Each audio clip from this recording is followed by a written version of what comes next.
ये 8 लक्षण प्रकट होने लगते हैं जिसके ऊपर प्रभु की कृपा होती है। हमारे ऊपर प्रभु की कृपा है, ये हम कैसे पहचाने? तो ये 8 लक्षण प्रकट होने लगते हैं जिस पर हरिजू की प्रियाजू की कृपा है।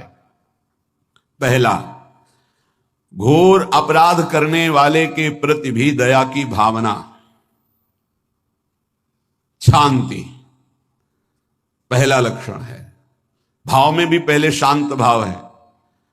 हमारे ऊपर श्री हरिजू की कृपा है, इसकी पहचान ये 8 लक्षण। पहला, शांति, अर्थात घोर अपराधी के प्रति भी गुस्सा ना आना, क्षमा करना, यह हरि की कृपा का लक्षण है। देख लो भाई, घोर अपराधी शब्द तो जाने दो, जरा सा प्रतिकूल हो जाए तो लाख समझाओ पर भ्रकुटी तनी रहती है। ईर्ष्या, द्वेष, मात्सर्य, द्रोह, ये उपासक के हृदय की विषय नहीं, ये तो गंदे विषयी पुरुषों के हृदय के लक्षण हैं। जहां ईर्ष्या है, मात्सर्य है, द्वेष है, द्रोह है, ये कुमति के लक्षण है, ये सुमति के लक्षण नहीं, ये हरि कृपा पात्र के लक्षण नहीं।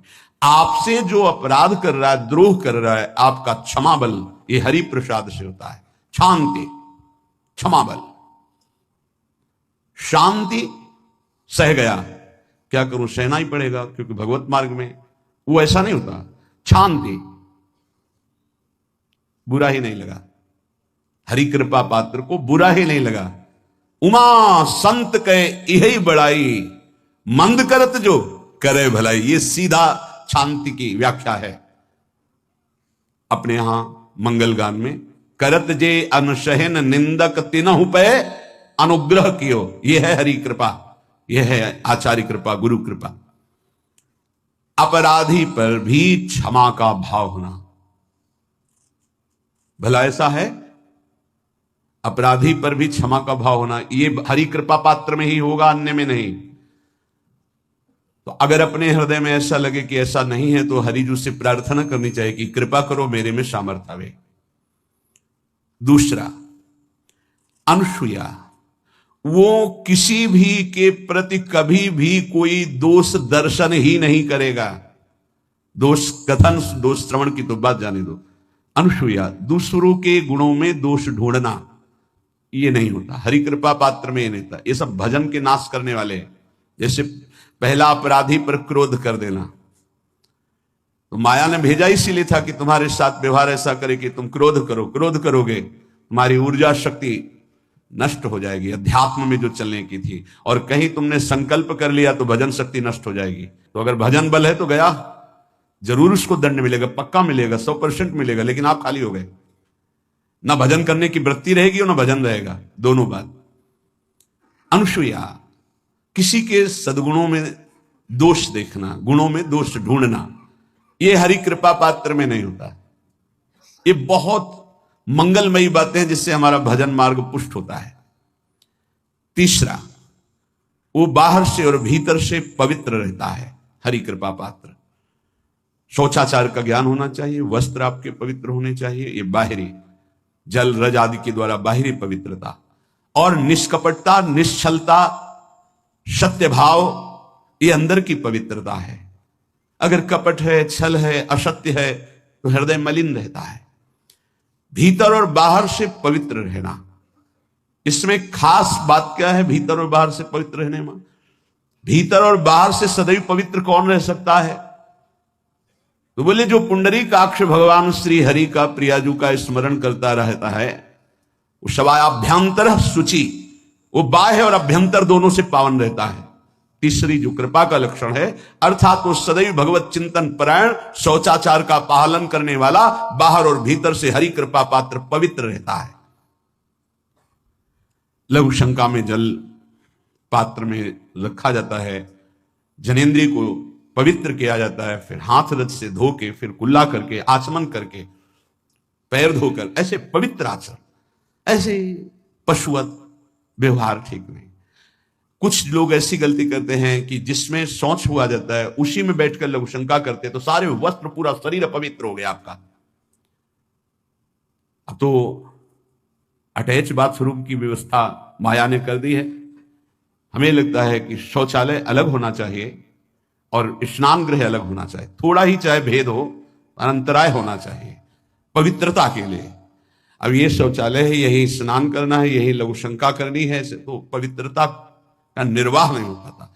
यदि जिस उस जगह आप शौच करते हैं, जो बैठकर उसी पे बैठ के लघु शंका करते हैं, तो आपको पूरा वस्त्र सहित स्नान करना चाहिए पवित्रता के, तभी बुद्धि भ्रष्ट हो जाती है।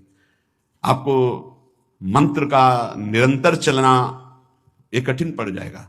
पवित्रता का निर्वाह करो। देह राग मिटने के बाद एक स्थिति आती है, अवधूत स्थिति, उसमें फिर शरीर की पवित्रता का कोई संबंध नहीं रह जाता। पर अभी तो संबंध है ना देह भाव से, तो बहुत हो से लघु शंका ऐसे करें कि आपके पैरों में वस्त्रों में छिट्टी ना पड़े, पवित्र रहें। हर समय हमें पवित्र मंत्र जपना है, नाम जपना है, श्री की सेवा में रहना है। बहुत जल्दीबाजी खड़े खड़े लघु शंका की छिट्टी आप पढ़ रहे हैं, बस ऐसे चल दिए, वो पशुवत आचरण भगवत मार्ग में नहीं चल पाओगे। वो अंदर तुम्हारे व्याकुलता पैदा करता रहेगा, भोगों की, संसार की। शौचाचार का बहुत बड़ा फल है, शरीर राग छूट जाएगा। ये बात समझ लो, शरीर राग छूट जाएगा। शरीर संबंधी पवित्रता शरीर राग छुड़ा देती है, आंतरिक रहस्य है ये। चौथा, ऐसे कार्यों का अनुष्ठान न करें जिनमें हमारा भजन छूटता है, जिनमें सत्य छूटता है, जिनमें भगवत भाव छूटता है। जैसे आपके ऊपर कृपा हुई, आप भगवत मार्ग में चल रहे हैं, अब आप ऐसे सांसारिक कार्यों का अनुष्ठान कर रहे हैं जिनमें आपकी चित्तवृत्ति बिल्कुल भगवत विमुख हो रही, तो जीवन का लाभ क्या होगा? लाभ तो है भगवत स्मरण सहित। इसी की मानो टीका है, छठदम शील बिरत बहु कर्मा, निरत निरंतर सज्जन धर्मा। शीलवान और ऐसे कर्मों से विरत जिनसे भगवत विस्मरण होता है, जो सज्जन पुरुषों के द्वारा धर्मानुष्ठान होते हुए उन्हीं का अनुष्ठान ऐसे कर्मों में ना जाए जिससे भगवत विस्मरण होता है। जैसे कल एक ने प्रश्न किया कि मैं खाता तो नहीं हूं, लेकिन मांस की दुकान में मांस बेचता हूं, होटल आदमी, क्या उचित है? ये उचित कैसे हो सकता है? तुम और भी तो व्यापार कर सकते हो। जरूरी है धर्म का पालन करने की इच्छा करते हो, धर्म आचरण करते हो, ऐसा नहीं। तो विरत बहुकर्मा, उन कर्मों से हमें विरत रहना है जो हमारे धर्म के विरुद्ध है, जो भजन के विरुद्ध है। हरि कृपा पात्र ऐसे कर्मों का अनुष्ठान कर ही नहीं सकता। और शारीरिक श्रम इतना जिससे हमारा भजन का तार ना टूटे। जब भजन का अभ्यास किया जाता है तो हर कार्य को सुचारू रूप से करते हुए एकाग्रता भजन में रखी जाती है। हम वो कार्य जल्दी से कर ही नहीं सकते जिसमें भजन छूट जाए और कार्य पूरा हो। नहीं, हम कार्य करेंगे, हमें छोड़ दीजिए, हम अपने चिंतन से युक्त होते ही बिल्कुल कार्य करेंगे। जैसे कई साधक हैं, उपासक हैं, बड़े अच्छे उपासक हैं, उनको आप कार्य दीजिए कि आप पानी गर्म कर दीजिए। पात्र बहुत सुंदर साफ होगा, पानी बहुत गर्म, लेकिन आप कह दीजिए कि 5 मिनट में गर्म करके ले, तो उनसे असंभव नहीं होगा। छोड़ दीजिए उनको आप। वो मतलब ऐसा कार्य करेंगे प्रशंसनीय, पर वो समय से, उनका एक सिद्धांत है, बहुत अच्छा लगता है। अपने को पता है इससे जल्दीबाजी नहीं होनी। पात्र मार्जन करना है, छोड़ दीजिए, आप उसको टोकिएगा नहीं, आप जल्दी मांझ के, उससे नहीं होने वाला। वो तनिक भी दोष नहीं रहने देगा पात्रों में, पर समय दीजिए, आराम आराम शुक्र। हमें अच्छा लगता है। भगवत चिंतन परायण उपासक की यही वृत्ति होती है। पोछा लगाना है, बिल्कुल बढ़िया लगेगा, लेकिन आपको सर से घुमा दे वैसा नहीं होगा। आप छोड़िए और जाइए, हटिए, और वो अपने ढंग से लगाएगा और एकदम क्लीन करके।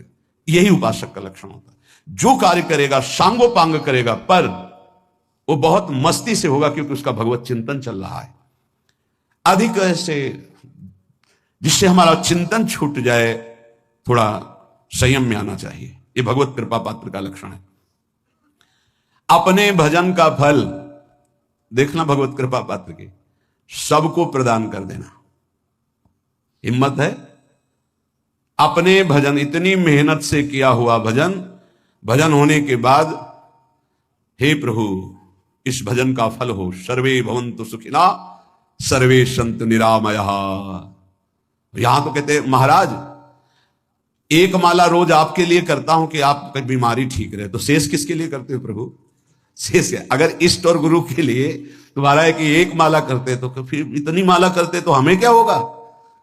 सब आपको दे देंगे तो हमें क्या होगा? तभी भजन का रहस्य ले जाना, सबके मंगल के लिए अपने भजन को समर्पित कर देना। देखो भाई भजनानंदी, भजन में अरुचि होने लगेगी, नहीं होने लगेगी? सुबह से शाम तक पसीना चुआए हम और भजन का फल दे दे सबको। तो इसका रहस्य बताते हैं।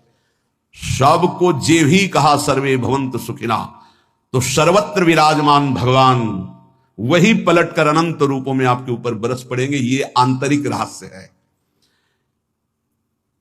हमने जो भजन किया वो एक सीमा में था, जब हमने संपूर्ण विश्व को दे दिया तो असीम बनकर वापस हुआ।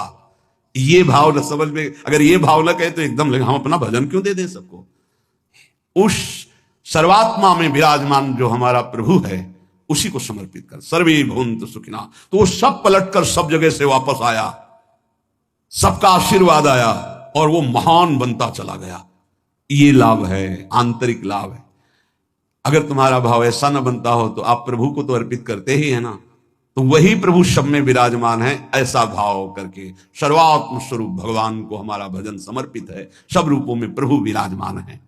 ये हरि कृपा पात्र का लक्षण चल रहा है। और छठवां, अपने भजन से अपने लिए कुछ भी ना चाहना और दूसरों की तो बात जाने दो, दूसरों से कुछ ना चाहना ये तो ठीक है, अपने भजन से अपने लिए कुछ ना चाहना है हिम्मत। देखो ये हरि कृपा पात्र में हिम्मत होती है। अपना भजन अपने प्रयोग में ना लाना, इसका भी आंतरिक रहस्य है। अपने प्रयोग में आप शरीर को लेकर के बोलेंगे, अगर स्वरूप को लेकर तो प्रयोग की कोई वहां जरूरत ही नहीं। स्वरूप पूर्ण काम है, वहां कोई अभाव नहीं।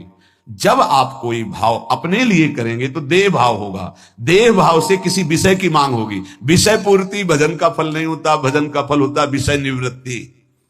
बहुत जोर की बात है, कैसे समझ में आए। अपने भजन का भी फल अपने लिए नहीं, दूसरों से कुछ चाह रखना तो बात ही जाने दो। भजन से भी कोई अन्य सुख की चाह नहीं हुई। क्या चाहिए? भजन ही बनता रहे, भजन का फल भजन बनता रहे, खूब निरंतर जप करते रहे। सातवां, किसी भी मान सम्मान कीर्ति पद प्रतिष्ठा के मिलने पर हृदय का असंतुष्ट हो जाना, यह हरि कृपा पात्र का लक्षण होता है। प्रणाम नमस्कार जय हो तो हृदय में असंतुष्ट हो जाना चाहिए। कोई किंचन मात्र अभिमान न उदय हो जाए। प्रभु बचाओ, ये माया की चकाचौंध से बचा लो नाथ। कौन सा अपराध बन गया कि आपकी जय की जगह यहां हमको ऐसा सुनना पड़े।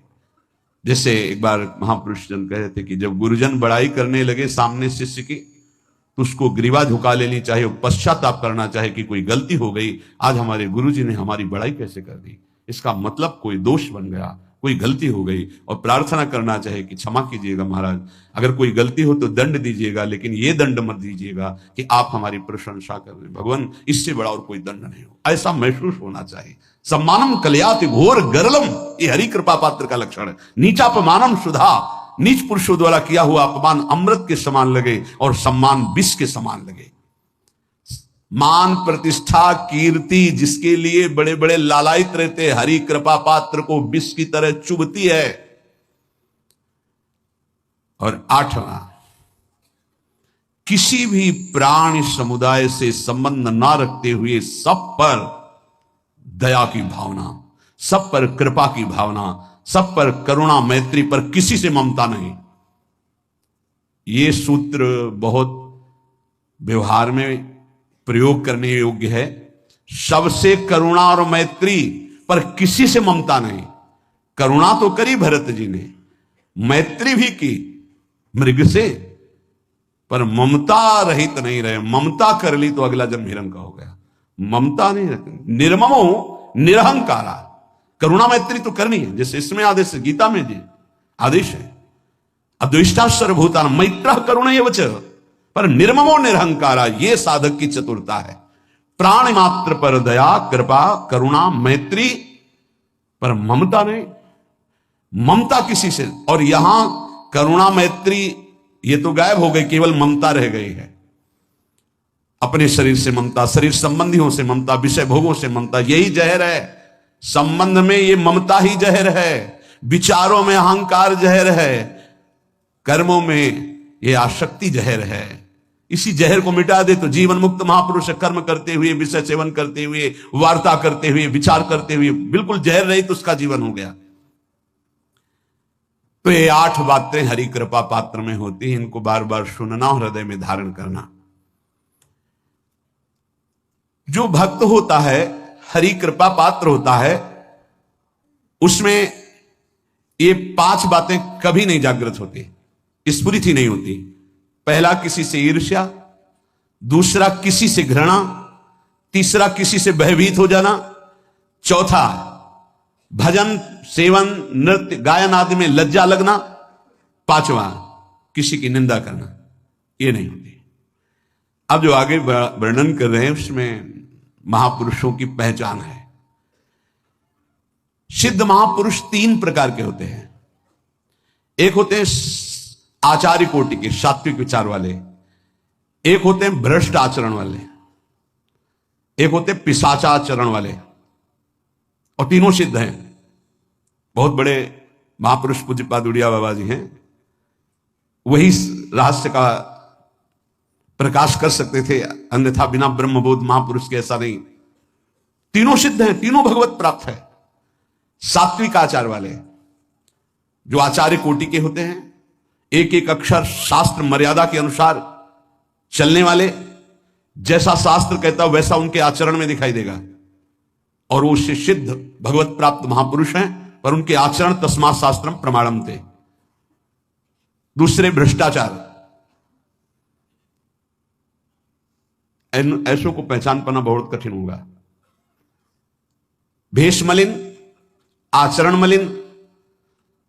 जैसे आप में कोई पुराना हो तो शायद जान पाएगा, भगवान दास नाम के एक संत इसी चौराहे पे रहते थे।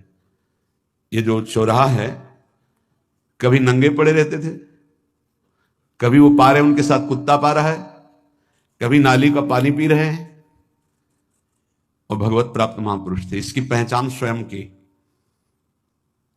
कोई चाय रखने गया, उठा के ईंट मार दी, गाली दे दी, दौड़ पड़े, पकड़ पाए तो 10-5 घूंसे थप्पड़ मार दिए। ऐसा उनका व्यवहार था। भ्रष्टाचार।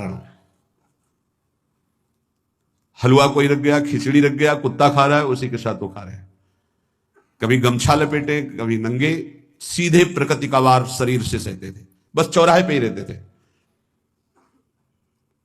बहुत अगर गए तो ये राधा टीला है, बस इतना ही उनका था। राधा टीला से इधर, और इधर थोड़ा चढ़ाई जो है जहां पूज्य श्री चंद्रशेखर बाबा जी वास करते, उसके इधर, मतलब चौराहे के बस इतने में ही रहते थे। 12 महीना, 20 साल उनको देखा। तो जब काशी से आए हुए थे तो उनको देखा तो उनकी दृष्टि से लगा कि ये स्थिति प्रज्ञ महापुरुष हैं, पर अपने को छुपाए हुए ऐसी लीला करें। पर उनके कुछ ऐसे आचरण थे जिनसे लगा कि इनकी, हमें लगता है, बुद्धि खराब है क्या, मतलब पागलपन का दौड़ा है क्या। ऐसे राधा रमण जी दर्शन करने गए तो जो पुंडरीक जी हैं इनके बाबा, वो उस समय थे, उनके पुत्र जो पुंडरीक जी के पिताजी, वो उनके सहयोग में। तो करुणा कृपा हुई उनकी, उन्होंने देखा। वो तो बाद में परिचय जाना उनका, हमें पता नहीं, तो बाद में परिचय।